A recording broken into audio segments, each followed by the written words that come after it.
ان حالة الهلع والتخويف ولم المشاهدات على الفيديوهات ما هو الانسان، ايه هو عدو الانسان؟ الخوف من المجهول، الخوف من اللي جايله.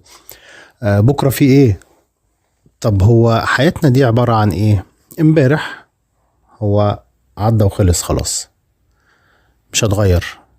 بكرة الله اعلم هيجي ولا لا. حتى على المستوى الشخصي ممكن الواحد ما يبقاش بكرة موجود بالنسبة له.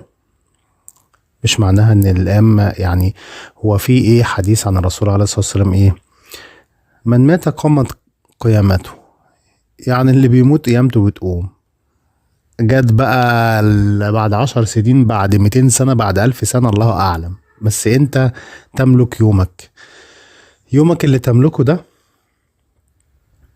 عيش سعيد فيه و... واعمل اللي وراك. وحتى الرسول عليه الصلاة والسلام بيقول ايه؟ إذا قامت الساعة وفي يد أحدكم فسيلة من نخل فليغرسها.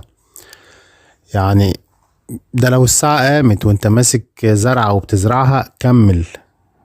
مع ان من هول الموقف الواحد مش هيقدر يعمل حاجة، بس ده إشارة لإيه؟ إشارة لإن احنا نفضل نسعى طول ما احنا عايشين.